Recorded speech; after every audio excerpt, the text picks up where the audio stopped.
Ya, saya harap sih sikap Rocky Gerung yang seperti ini akan terus berlanjut siapapun pemimpinnya nanti ya. Tapi kalau ngelihat dari ininya, dari track recordnya, dia emang tukang kritik pemerintah.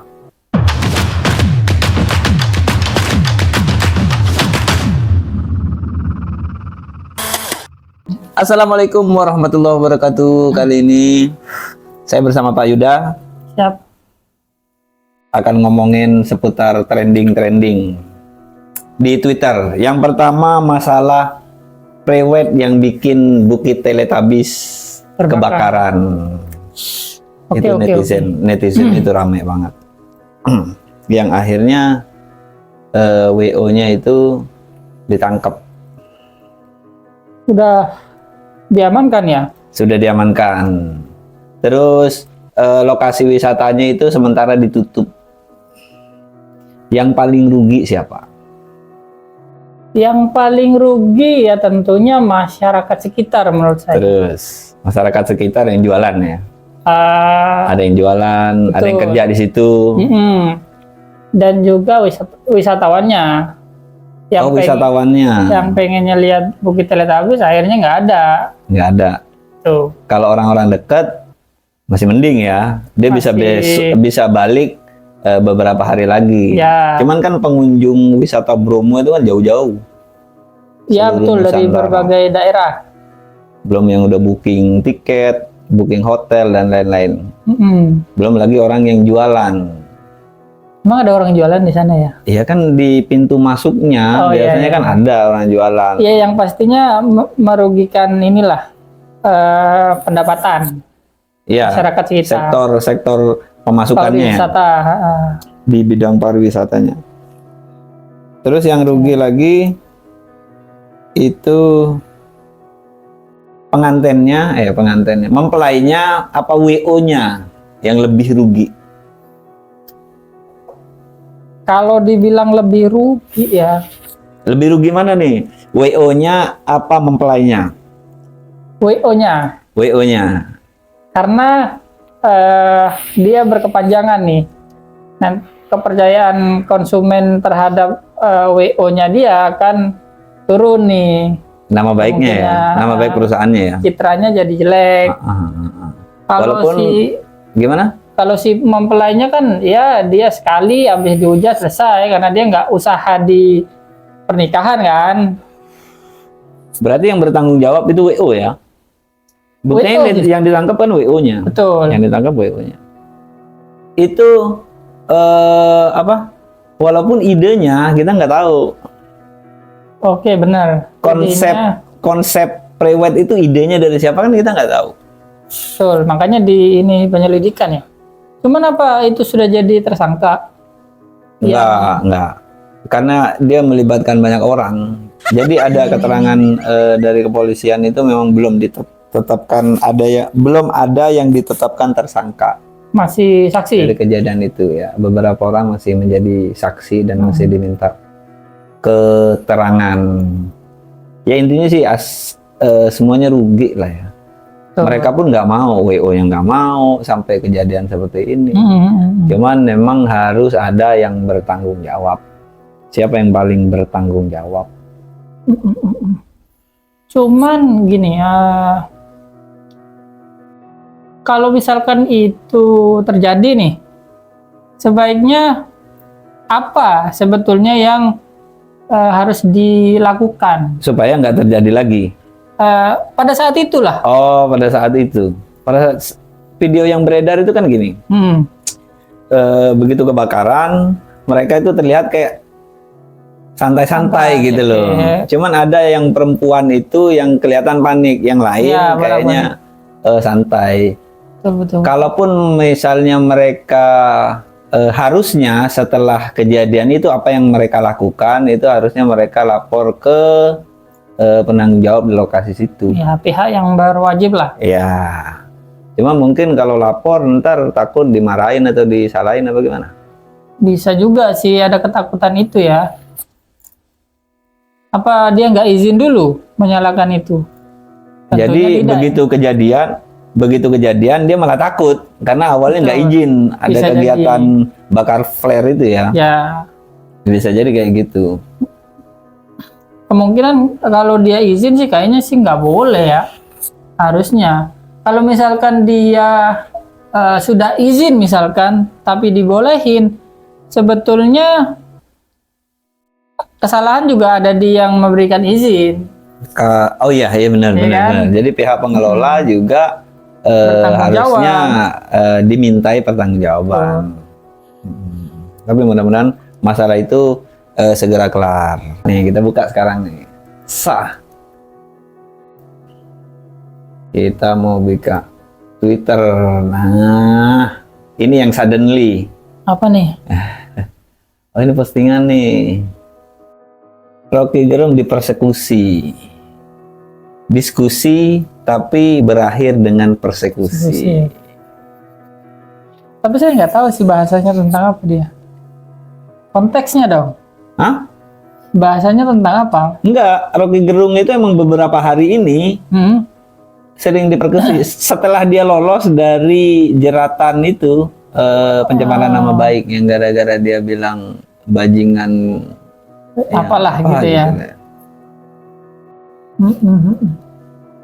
Buktinya dia lolos dari hukum gitu, tapi dia nggak lolos dari persekusi. Menurut sampean gimana nih? Kalau diskusi berakhir dengan persekusi. Biasanya Acara thumbnailnya diskusi beda. publik yang menghadirkan akademisi sekaligus pengamat politik Rocky Gerung di Kopi Nuri, Depok, Sleman, DIY. Masa yang menolak kehadiran Rocky Gerung dan Refli Harun sebagai pembicara ikut masuk ke lokasi acara. Rocky mulai santai menanggapi protes massa dengan celetukan-celetukannya. Ia bahkan mempersilahkan mereka mendekati mimbar. Oh, berarti pesertanya itu aman-aman aja. Oke. Yang nolak ini orang dari luar. Ini barang bukti Pak Polisi yang melempar tadi diambil, itu jelas Pak Polisi ambil dia. Kalau enggak nanti kita lapor Kapolri nanti. Nanti yang punya video ada saksinya, dia lempar dan kena leher saya. Coba bayangkan kalau kena kacamata saya. Tolong. Ini negara hukum. Kita tidak main kekerasan. Boleh protes. Oke. Selang beberapa menit acara kembali berlanjut. Rocky Gerung kemudian menyampaikan materi diskusi di saat masa penolak masih saja terus meneriakkan protes dan menyela pembicara. Hak kita untuk mengkritik pemerintah dijamin undang-undang. Hak Anda untuk memuji pemerintah juga dijamin undang-undang. Yang tidak dijamin undang-undang adalah Anda melakukan kekerasan. Itu tidak dijamin undang-undang. Anda mesti ditangkap. Dalam materinya Rocky menyatakan apa yang disampaikan adalah untuk menyelamatkan bangsa dari kondisi saat ini yang penuh ketimpangan. Dia mengklaim paparannya berbasis data. Acara akhirnya selesai sekitar pukul 16. Rocky dikawal barikade para mahasiswa dan polisi untuk keluar. Acara akhirnya selesai. Berarti sampai selesai itu acaranya, Pak. Dan lokasi Walaupun menuju ada pintu gangguan belakang itu ya. sambil membelah area persawahan. Setelah acara, Rocky dan Refli menyelesaikan insiden pelemparan botol di tengah acara. Refli akan mempertimbangkan untuk melaporkan insiden ini ke polisi. Saya kira nanti kita akan mempertimbangkan ya, karena kan kita tidak tahu siapa yang melakukan pelemparan kecuali ada bukti. Tapi mestinya Pak Polisi tahu, saya kan orang yang tidak mau merepotkan orang lain sesungguhnya. Oke, dari sini ketangkep poinnya. Kita bisa nangkap poinnya.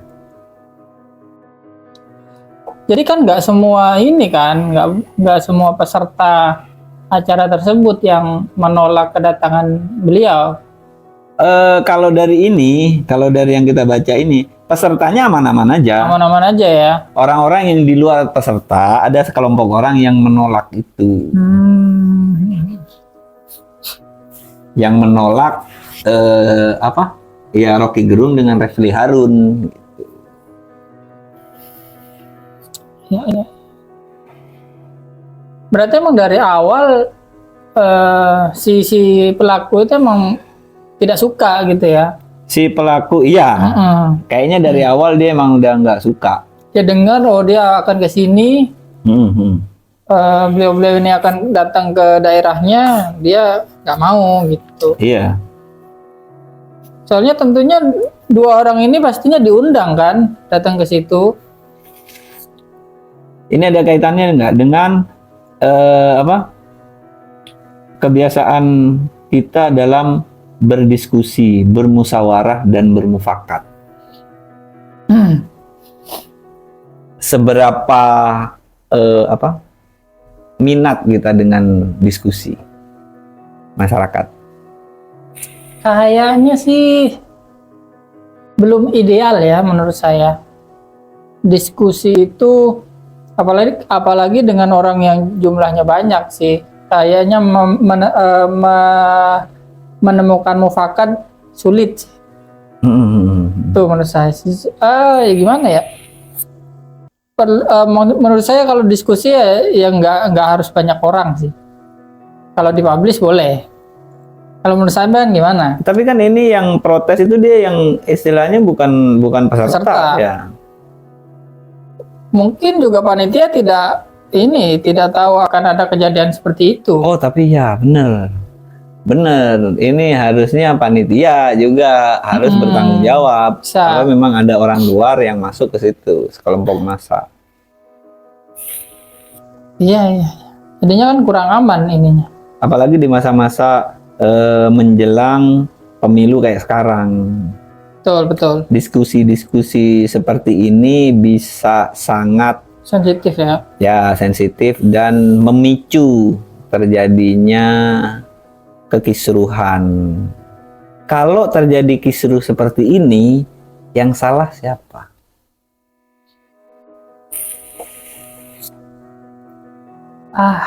Agak sulit nih. Menurut saya memang diskusi seperti ini berpotensi ya, karena menjelang pemilihan itu tadi. Jadi orang-orang kayaknya sensi banget gini ketika ada diskusi atau bahasan yang dia tidak sesuai dengan jalur politiknya atau pendapat politiknya orang-orang ini. Jadi ya kalau bisa mungkin gimana ya, diskusinya jangan terlalu terbuka, gitu. Biar tidak mengundang kericuhan. Biar nggak mengundang kericuhan.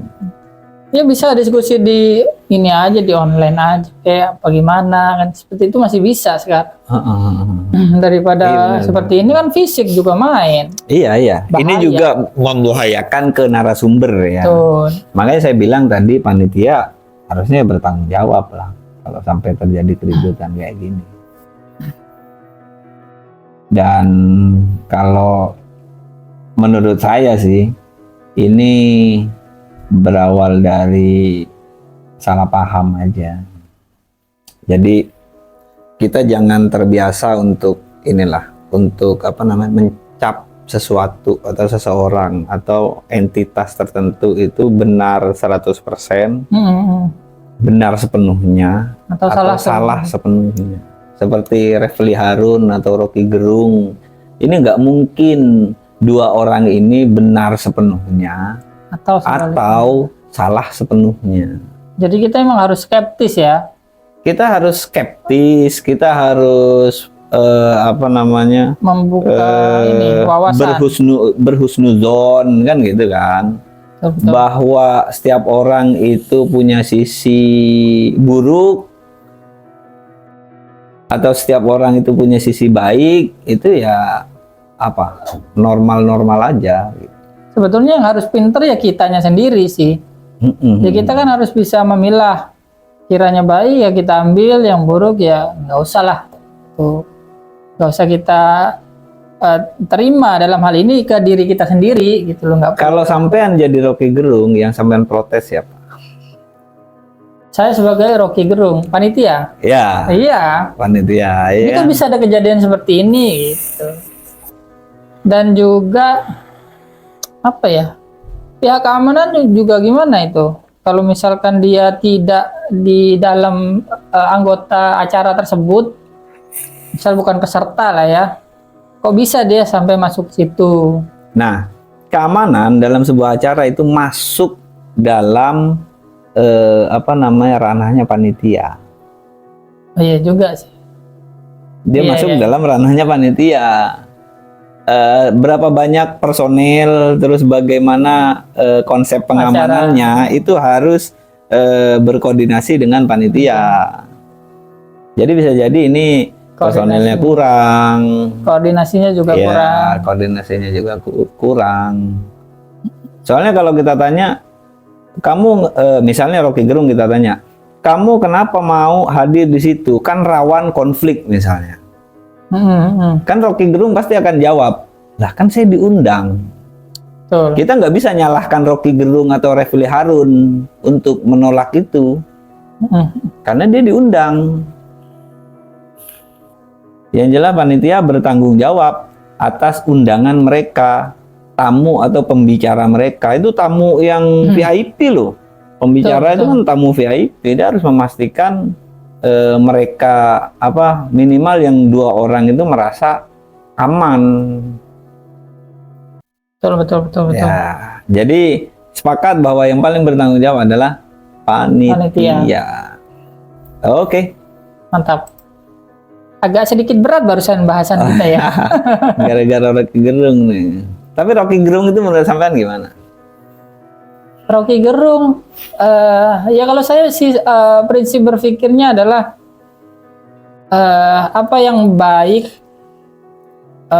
menurut saya saat ini, ketika dia memberikan impact positif kepada diri saya, ya saya akan ambil itu di orang tersebut.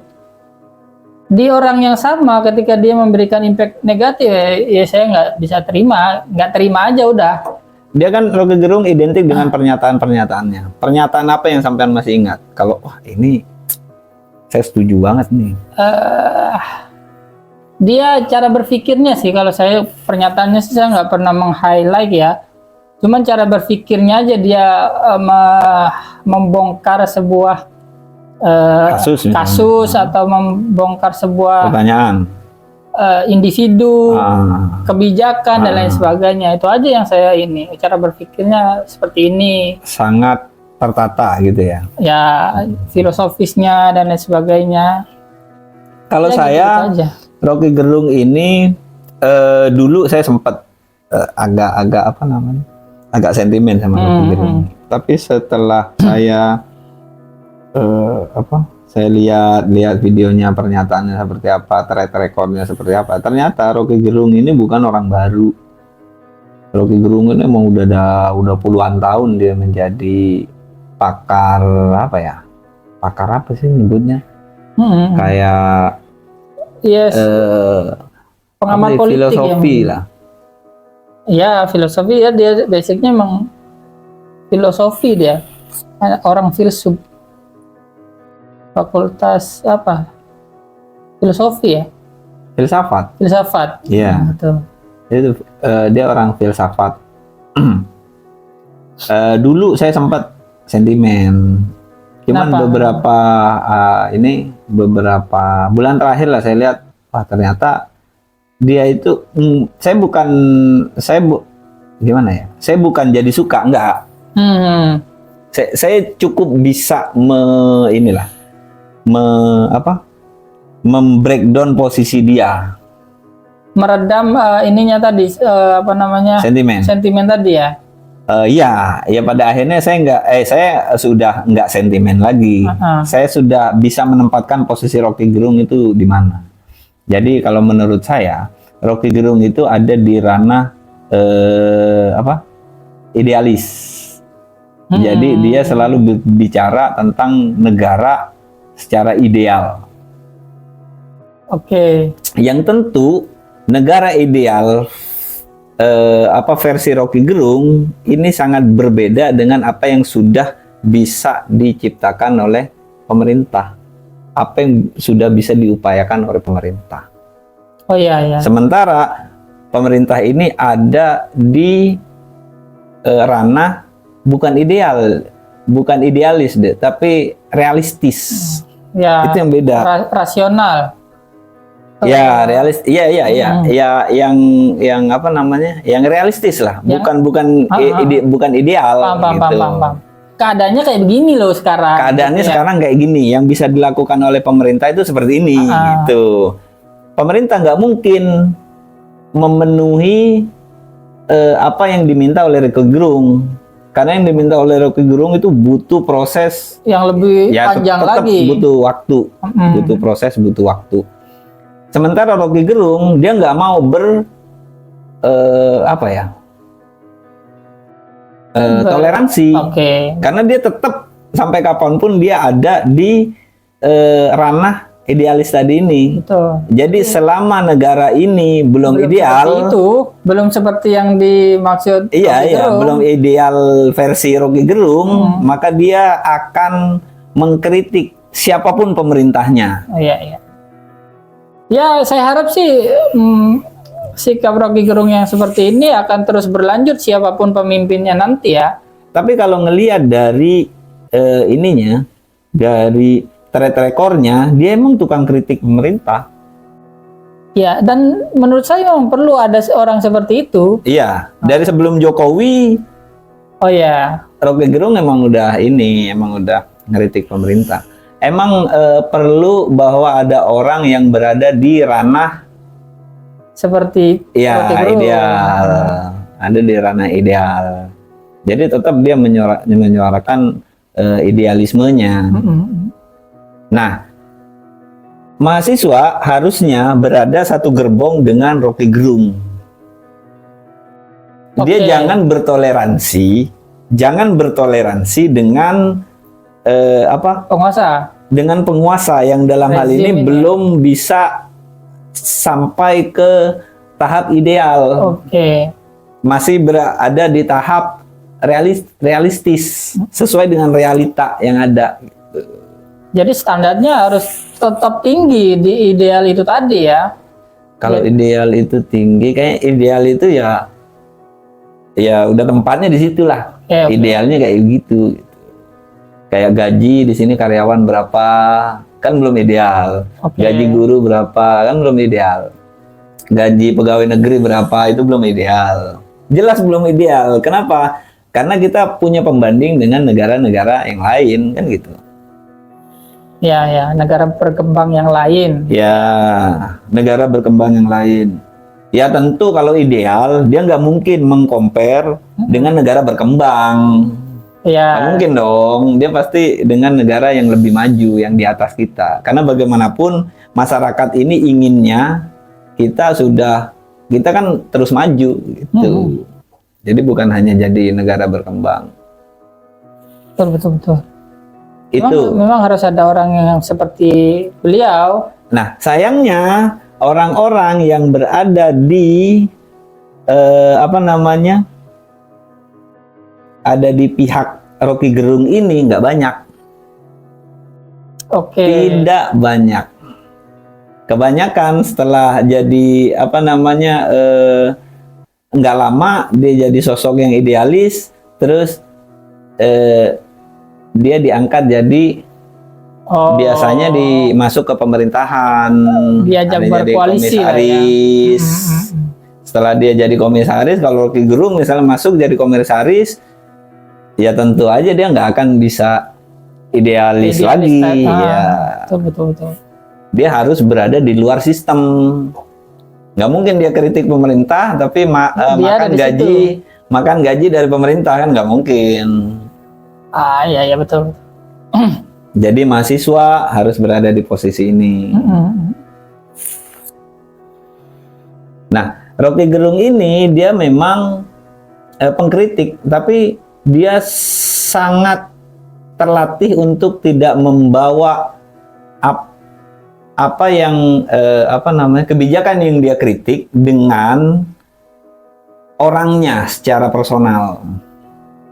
Jadi dia mengkritiknya pemerintahnya, kebijakan pemerintah. Iya, kebijakan pemerintahnya yang dia kritik, bukan Mahfud MD, bukan Luhut Binsar, bukan Jokowi dan lain-lain, bukan secara personal. Itu pendapat saya. Jadi sampai kapanpun Rocky Gerung ini nggak akan pernah akur dengan pemerintah, karena dia pengennya negara yang ideal, sementara pemerintah ini masih perlu puluhan tahun untuk mencapai itu, untuk mencapai negara yang ideal. Wah, mantap bahasan kita hari ini ya. Cukup berat. Cukup berat dan kayaknya cukup sampai di sini aja. Oke, mantap. Cukup sekian pembahasan kita kali ini, ngobrol-ngobrol tentang trending-trending di Twitter. Sampai ketemu lagi. Wassalamualaikum warahmatullahi wabarakatuh.